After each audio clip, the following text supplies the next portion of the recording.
This is a Bramble Jam podcast.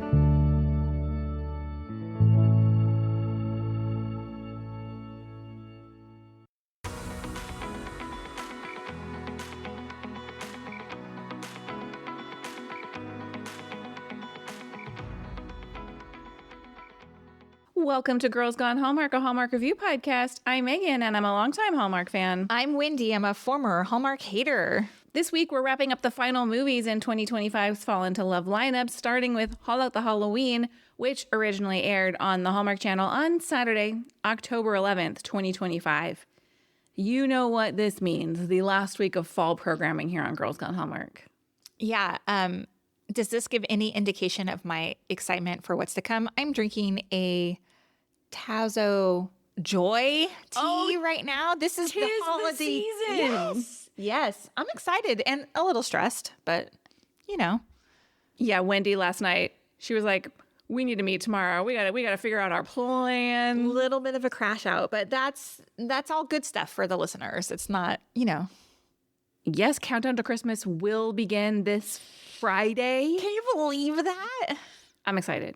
I'm really excited. But too. I am a little bit surprised by how quickly it snuck up on me. I know. Well, it's because life is happening around us, Sure. like in big ways. And so I think the fact that it's here again feels like, oh, I'm not prepared. Yeah. But also very excited. Can I tell you before we even get into our review here, and I'm going to talk about Christmas for a second. You know how every year in January, or maybe it's like late December, we'll do like our March Madness-esque movie picks. I'm really on the fence about doing it this year. Oh, yes, I agree. Because last year, well, every year it's a ton of work. Yes. And last year, while so appreciated, there were so many comments about like, you should do it this way, you should do it that way, you should do it this way. And I don't know if I have the brain power to. Well, here are my issues. Aside from the feedback about the way it's done, there were some things that happened. 99% of the people that participate are great and do it all in good fun and make it a great time. But there were a few things that happened last year where people were creating new accounts just to vote. And I feel like that's kind of not in the spirit of what we're doing here. Mm-hmm. And then during the Way Home season, we had someone purchase bots to vote on a meaningless poll we did. Right. And it got me thinking about the Countdown to Christmas bracket and the way in which people can now game the system. And I don't really want any part of it if people are going to be gross about it. Yeah. So I am a little bit worried. So please let us know your thoughts on the Countdown to Christmas bracket, because it is, for the most part, a good time. Yeah, it's just for fun. But a few bad apples can spoil the whole bunch. Yeah. And the fate of that project remains to be seen. On the flip side of it, there's less movies this year. Sure. So it won't run as long. Might be a little bit easier to manage as well. So we wouldn't have to do that whole vote-in bracket business with only 27 movies. Right, Mm-hmm. exactly. So I'm on the fence. I would love to hear from listeners if they're like, oh my God, I look forward to that every year. It's so much fun to play along with. Let us know. Let us know. You hold the key to the bracket in your hands, because we are highly suggestible. Mm-hmm. And so really it's only going to take a couple people to be like, oh, what do you mean you're not doing the bracket? Totally. Agree. And we're the only ones who do it. So meaning we're the only podcast who does it. And honestly, it's a good time. It's fun. Well, speaking of the bracket, you should be following us on Instagram. We're Girls Gone Hallmark over there. That's where you'll find the bracket, plus breaking Hallmark news, plus all kinds of fun stuff from us over there. Also, we've been working on beefing up our Girls Gone Hallmark TikTok account. So we are Girls Gone Hallmark on TikTok as well. Hey, look, if you're on TikTok, I love TikTok, everybody. I love it so much. But Wendy used to make so much fun of me for my TikTok obsession. Yeah. Now she's down the rabbit hole. I'm obsessed with it for sure. I'm trying to be on ours more. I'm just not comfortable making videos, but I have lots of ideas. Anyway, I love our TikTok. It's fun. It's fun. Hey, let's talk real quick about the schedule for Countdown to Christmas. Yeah, we've never made an official announcement about what we're going to do. This is the first time, we are going to cover and review every new Hallmark movie this season. Every single one. Are we doing the series too? We're going to do Finding Mr. Christmas. Yes. Can't wait. We're going to do 12 Dates Till Christmas. Yes. We're going to do Mistletoe Murders. Yes. As for the others, follow us on social media. That's right. We'll talk about it there. Maybe there'll be a surprise. So excited. So please tune in. We're going to cover every single movie, every single new movie. I cannot wait. Mm-hmm. I can't believe I say that. Our first year that we did this, we did like one movie A week. Mm-hmm. Isn't that crazy? Mm-hmm. And now here we are. So I am happy that Hallmark has only got 27 movies this year and not 40 because I don't know. I don't know if I could say we're doing every new movie. No, it's much more manageable this year. I'm excited. Yeah. So follow our Instagram, join our Facebook group, Girls Gone Hallmark. Follow our Facebook page, Girls Gone Hallmark. We will be putting out like the weekly schedule, everything we're covering, et cetera, et cetera. We can't wait for it to have you in all the places.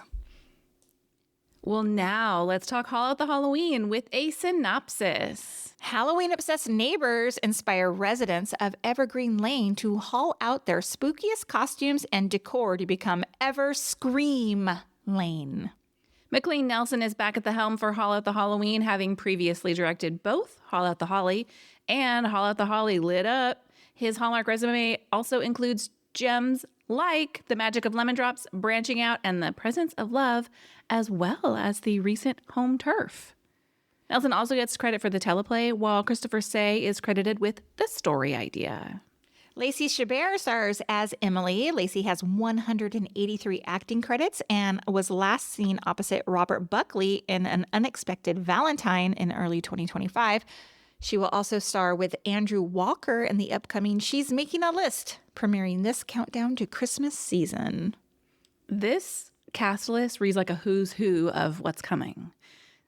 Wes Brown stars as Jared. This movie marks his 55th acting credit. We last saw Wes in a cameo during Holiday Touchdown, A Chief's Love Story, as well as Deck the Walls, both in 2024. He will also co-star in the upcoming A Newport Christmas. You know, it's not noted here, but Wes Brown is also the host of the forthcoming Ready, Set, Glow. Yeah. Which will premiere on Hallmark Channel. It was a Hallmark Plus exclusive last year. Yeah, it's a fun little watch if you're into Christmas decor, neighborhood displays. That's the word I was looking for. Melissa Peterman returns as Pamela. Melissa is currently co-starring in the NBC comedy Happy's Place and will return as co-host and judge in the second season of Finding Mr. Christmas. Stephen Tobolowsky returns as Ned with 298 acting credits. Stephen recently appeared in the theatrical release of Freakier Friday. Fun fact, he will also appear in the forthcoming Mimics, which is a non-Hallmark Christopher Polaha directed movie. Laura Wardle plays Jared's mom, Belinda. This is her 8th acting credit, and she did appear in the previous 2 movies. Ellen Travolta returns as Mary Louise. Ellen's best known for her roles in Grease, Happy Days, Charles in Charge, and most recently on General Hospital.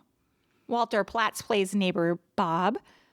This movie marks his 62nd acting credit. Walter did appear in the previous 2 movies, as well as Hallmark's Switched for Christmas in 2017. Eliza Hayes Marr plays Emily's sister Jess. She has 17 acting credits and has appeared in other Hallmark movies like Hidden Gems and Taking the Reins.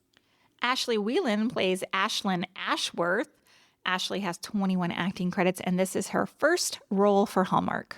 Kimberly J. Brown joins the cast as Luna with 34 acting credits to her name. Kimberly is best known for her breakout role as Marnie Piper in the 1998 Disney Channel classic Halloweentown, a character she reprised in several beloved sequels. Beyond her spellbinding start, she's also appeared in long-running soap operas like Guiding Light and General Hospital. Kimberly's real-life husband and former Halloweentown 2 co-star Daniel Kountz joins the cast as Marvin. With 29 acting credits to his name, Daniel has appeared in popular series including ER, Ghost Whisperer, and United States of Tara. The 2 were married in 2024, and Lacey Chabert was one of her bridesmaids. we're going to take a quick break and we'll come right back with our first impressions.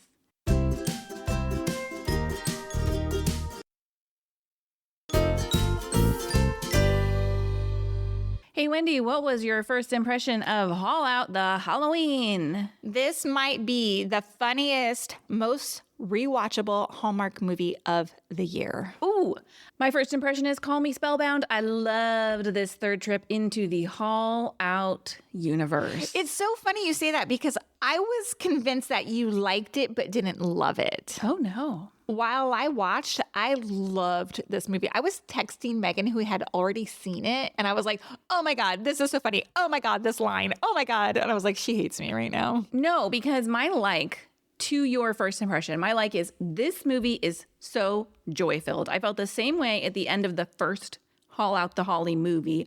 I was smiling while watching the credits at the end of that movie.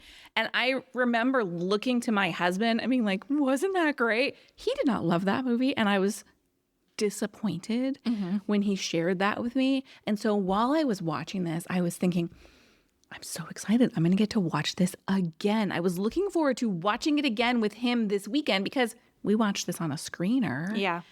And then I was bereft when I realized we wouldn't be watching it again this weekend because he's not a fan of this universe.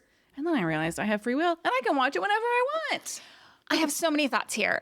I remember when we talked about Haul Out the Holly and your husband not liking it. And I remember probably saying to you, it's because he's a traditionalist. Like he likes the Hallmark formula. Sure. And that movie during that time was different. Very. Right? I feel like we've gotten more movies like that. since Also, then. like he can't stand the Gilmore Girls of it all. He doesn't want like the rapid fire. Nope. I'm not even listening to this part because nope.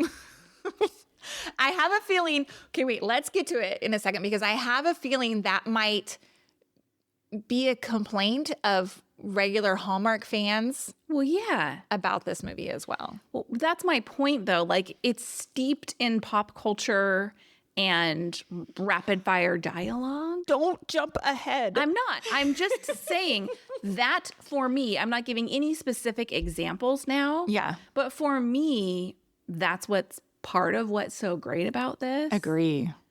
So, Agree. and going back to the first movie, that style is not what resonates with him. So anyway, his opinion is not the point here.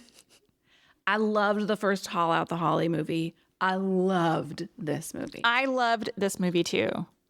Like you said, I caught myself smiling the entire time while I'm watching this on like a random Wednesday afternoon. Yes. And laughing out loud. And my daughter's in the other room and she's like, what are you laughing at? I'm like, this movie is so damn funny. Yeah. I'm like, I really think you would like it. My 17-year-old is not interested by any means, but I'm like, I really think you would like it. I could see this being a movie that people trot out every Halloween. Like, this is a family Halloween movie. This is a family Halloween movie that I will put out every year. Like Hocus Pocus, like It's the Great Pumpkin. I'm going to give you, I've mentioned this before. It probably was on our Patreon. Hubie Halloween. Hubie Halloween is a movie we watch every year in my house. It was from 2020. It has Adam Sandler. It's stupid jokes. It's 12-year-old comedy, but it makes me laugh out loud every time I watch it. And this had a similar vibe to it. Interesting. So my husband's a big Adam Sandler fan, and over the summer went on an Adam Sandler deep dive of the movies he might have missed. Like, you know, he's seen all the classics, but I don't think Hubie Halloween is one that like comes to mind when you're like Adam Sandler, like, right? He watched that. And I was like, no, because you've mentioned it before and I wanted to watch it with him. Again, I have free will and can watch it on my own. And now I think I have to. You have to. This is gonna be my October 1st rolls around. I'm going to watch this movie again. Yes. I loved it that much. Me too. I loved it. Can we talk about the reasons why? Yes, please. You and I both liked it so much. And I know we have talked about this a million times. You already brought it up, but the dialogue was filled with so many pop culture references that it just hit. And we've talked about like how much we love Gilmore Girls and how Gilmore did that during that time. Of course, the references are much older back Sure. then. This played in an area that I was very familiar with. Yes. I don't know if a lot of the regular Hallmark viewers will pick up on some of the Sure. I agree. references they were throwing down. In a little bit, I'm going to talk about some of the specifics. Yes. We'll get to it. But yeah, the pacing right on the money in this. Shout out to McLean Nelson, because not only did he write it, he directed it. And so the rapid back and forth dialogue was just done so well. We talked about it in Home Turf too, like a movie he also directed. Yeah. You liked in that movie how the scenes would cut back and forth. Real tightly. Yeah. Yeah, and that does come down to directing and editing, and it works for me. I like that kind of pacing. I like when it's rapid fire and it feels like natural conversation, and it doesn't feel like we shot this person, now we're shooting this person, and there's an uncomfortable break between. It felt like these people know each other. These people get each other. These people have a history. Yeah. These people are firing off inside jokes and they're firing off jabs. And this is my family and these are my neighbors. It just felt like this is a movie that this is a cast that has found its stride and found its place. And I almost felt a little bit sad by that, because I do think this is the natural conclusion of this series. No. I don't know where else we go from here. So that's funny you brought that up, because I was like, is the next movie Jared going to Vienna to do the Santa class, essentially? Right? That's a good question. But then How did the neighbors play into that? Right. And yeah, because the extended cast in this movie is so good. is what makes it. Yeah. If we can go to the beginning of the movie. Yes. So we start with the wedding. Yes. And I'm honestly really glad that we spent like 5 minutes at the top of the movie kind of bringing this full circle, like bring it home. They're together, they're getting married, we get this. And it's so on brand with the series, because even the wedding's themed. It's very fall themed. The fall colors are very rich. And this very easily could have been a moment where they didn't spend a lot of time or effort. But I thought the wedding itself was quite lovely. Agree. Those golden hour shots were gorgeous. Yep. The "You May Kiss the Bride" shot through the arch with all of their guests cheering behind them. They had a deep cast of background actors to fill that out and make it look like a real wedding. And then the bubble shot as they're exiting. Look, I have chills right now. so do I. First of all, I forgot about the bubble shot. When we go to Disneyland, my most favorite thing is when the kids have that bubble wand and it's just like rapid firing You're bubbles. just walking through their bubble trails. I love it so much. And I don't think I've ever seen it at a wedding like that. No, it was great. Oh, I loved it. I loved it. The wedding scene, you're so right. It was shot so beautifully. What I liked about it is that it moved their story along, Jared and Emily's story along. And it was 5 minutes. Yes. And also what I liked about it is that we didn't get a whole haul out the wedding movie. Yes, exactly. I like that we were moving the story along. Here is the next part. I thought it was beautifully done.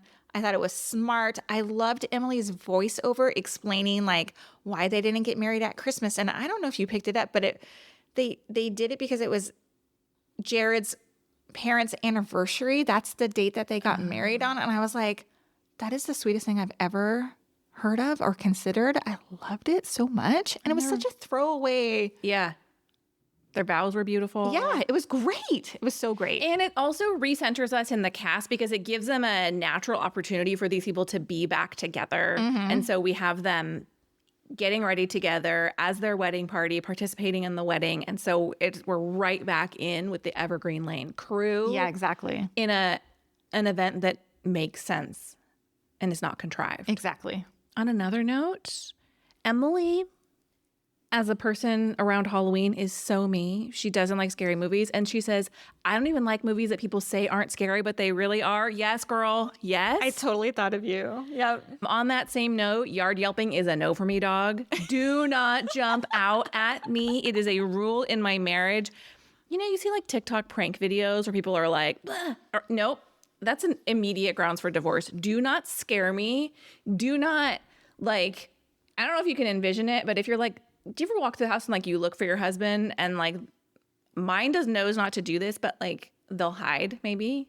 Yeah, that's a no. Right? Uh-huh. They'll be you walk into a room and you think they're there and you're like, oh, and they're not. And then they like jump up from behind a door. Yeah, No. my daughter has done it to me and I've pushed her before. Yeah. Because, like, dude. I don't find it funny. Like, to me, it's mean. I will jump if my husband walks into the room speaking in full view and I'm not expecting him. I startle so easily.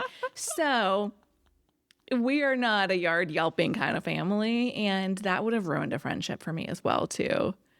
I would have been humiliated if my friend's yard yelped me. Yeah, that's not cool. I cool. would carry that grudge. Yeah. What else did you like? I loved the way Jared's slow-mo realization flashback of what's happening between his mother and Ned. His crash out is done so well. I loved it. Just the flashback scenes as he's like, oh, great. I also really like when they are in the attic and we see Emily's drums Yeah. and they say Nickelback. Yeah. I'm like, that's a real choice. Yeah. And then we get at the end, he comes out. Now, this is the only pop culture reference I'm going to talk about in this segment.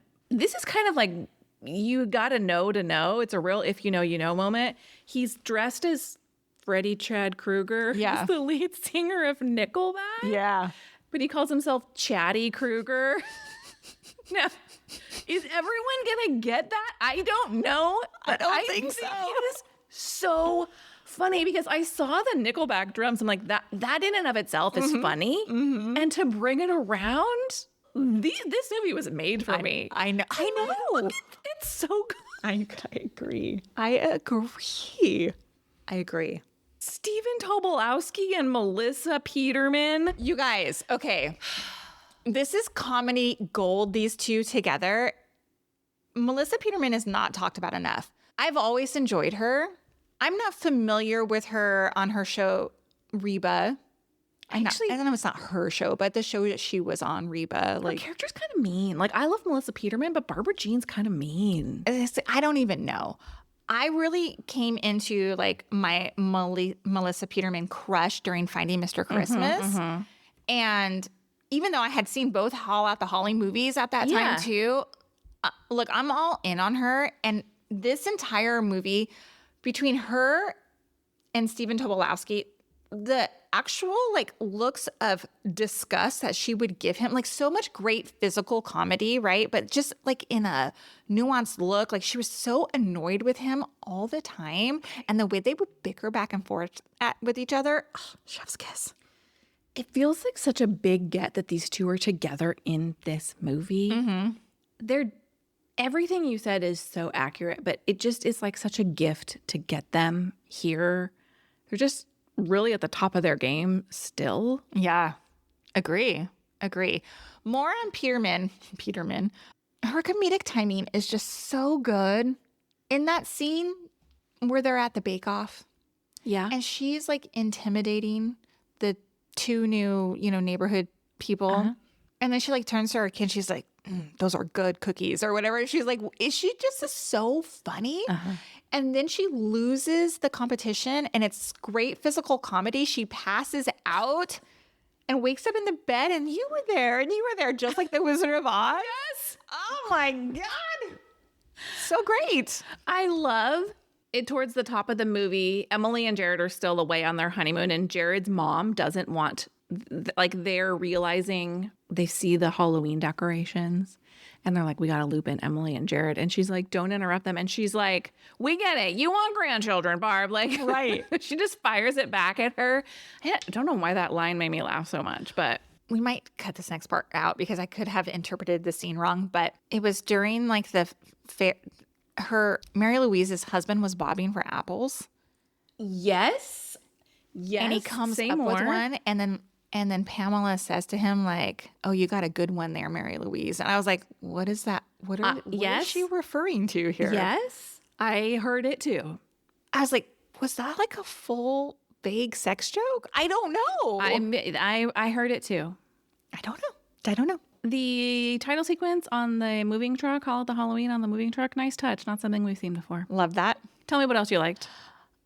I actually really enjoyed the overall theme that the holidays are meant for fun and making memories and how to pass them down to the next generation. It really landed for me personally as a person who doesn't love the holidays in general. And like, I think it's a great, timely reminder about like what the season is supposed to be. Loved that. I love the mount up callback from we get in the first movie, and then we kind of get the backstory in this movie that was grandma's line. She says it to them when in that scene where after Emily is scared and then she takes Emily and Jared out on the golf cart. I just loved all of that. That's a nice catch there. Loved it. And the last thing that I really loved, I just thought the production design was next level cute. I recently talked about like Hobby Lobby throwing up all over that other Wes Brown movie, the one we just reviewed last week. Yeah, Under the Autumn Moon. Yeah, this one was not as like, the Halloween tones, like it was fall and Halloween together, and it just all worked for me. It wasn't just like somebody like randomly threw up everything. I think Halloween is better than fall or Christmas because you're not trying to fake anything. Yeah. You're not trying to do fake leaves. You're not trying to do fake snow. You know, you can just lean into like the Halloween witches and goblins and haunted Clowns. houses. Yeah. I think we've hit just every like. Well, I don't have a single wish about this movie. Me neither. Not one. And that is very rare. Yeah. I read over my notes over and over. I thought back, I cannot come up with a single thing I would change. Me neither. Well, let's talk Did You See That? And I think just to prep the listener, this is going to be a little bit different. Rather than true Did You See That's, although Wendy does have one, it's really just we're going to call out all those great dialogue, pop culture-y moments. But hit me with your true Did You See That moment. This is another if you know, you know. And I don't know. What do you mean if you know, you know? Well, you got to kind of like, oh, tell me your Did You How do See you know that? Okay, so the character who plays Bucky, he comes at the end. The brother. Yeah, who's he the brother of Melissa Peterman's character? Yes. Bucky is played by one Richard Christie. Do you know that name? Only because I've read our Instagram DMs, but I don't know who that is. Oh, yes. Okay. So Richard Christie was once a longtime personality on the Howard Stern show. I used to listen to Howard Stern a lot, early 2000s, like every single day. And that's when Richard Christie was on the show. He left in 2004. Oh. I recognized him right away. The voice and I was like, no, wait, could that be? It's funny that you know his face. Isn't For that him crazy? being a radio personality. Yeah, I don't know if it's because maybe Howard Stern at one time had an E show where they would show the broadcast, the radio broadcast, on the E channel. I can't remember if it was around that same time. I don't know. I just know his face. Look, live on social media. Sure. But this was way pre-social media, so I don't know. But you know who he is. I knew who he was, and I couldn't believe it. Yeah, that's fun. Does How he do did- a lot of acting? I don't know. Oh. How does that happen? I don't know. They shot this in Utah. I was like, does he live in Utah? Does he know somebody? Does the director know him? Does the casting agent know them? Yeah. Like, how did that all come together? How does that happen? And are you like, yeah, I guess he's like a drummer too for a band, but how does that work? I don't know. It's like seeing your teacher in the wild. It was like that kind of moment for you. It was, yeah. I was like, wait, what? So crazy. It was so crazy. I imagine that a lot of Hallmark watchers are not Howard Stern fans. Yeah, my point, what I was trying to say is I don't think a lot of people are going to be like, oh my gosh, in that moment. But for you, it stood out. Look, I appreciated it. Are we talking about who's not in this movie? Who? Eric maybe is. Was he in the second one? Eric maybe is in the second one. Okay, let's talk some of our favorite lines. Yes, please. Let's just back and forth it. Okay, can I start? Funeral potatoes. Do you know what funeral potatoes And are? that's a very Utah LDS situation. It is like a hash brown casserole that is almost mandatory at every like church potluck. And right at the top, like Pamela makes a reference to funeral potatoes. I don't remember who she said brought them and almost killed her with their funeral potatoes. It made me laugh out loud. I don't even know how I know about funeral potatoes. Social media, I've seen people, it's one of those things that comes up, I feel like, on the old Twitter, and people will be like, do you know what funeral potatoes are? Yeah. And then all the people will be like, exactly what you said. It's a church potluck staple. Yeah, crazy. Funny. Emily says, I get around her and I turn plastic about Ashlyn. I was like, what?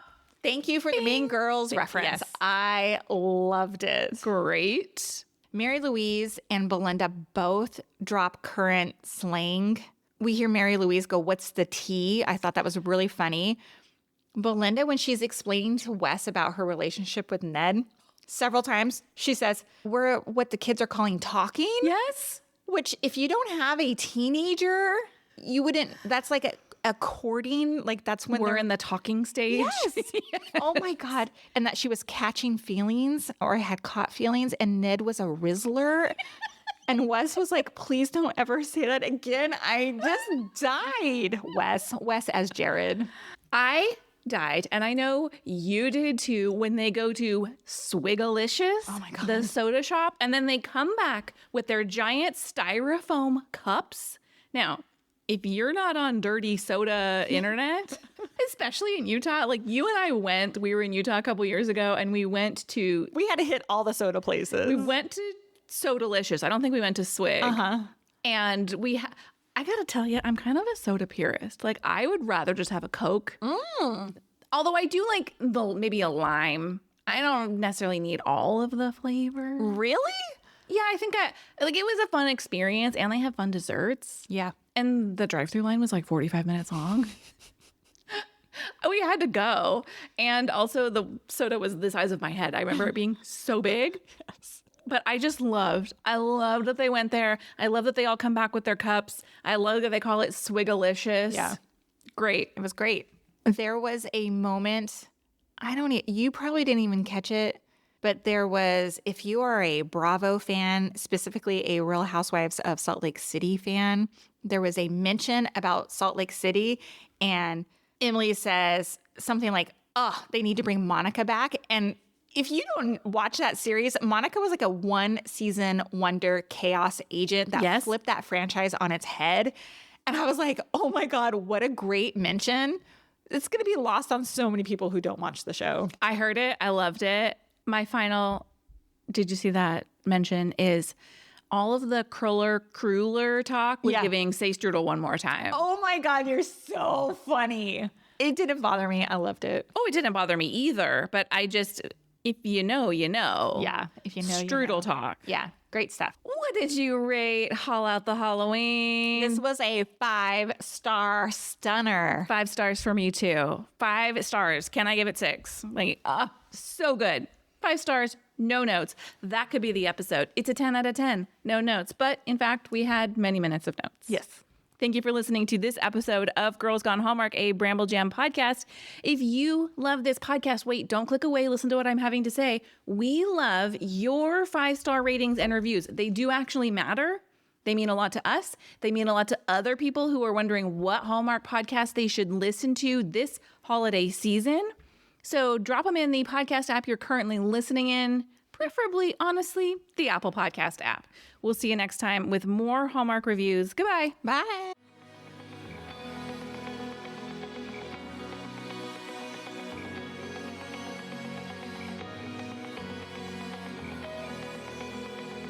All right, friends, before we go, just a quick heads up. You're about to hear some ads. These little gems help us keep the show running and the Hallmark love flowing. So do with that info what you will. Grab a snack, hit the skip button, or maybe, just maybe, listen in and discover your new favorite product. Bye.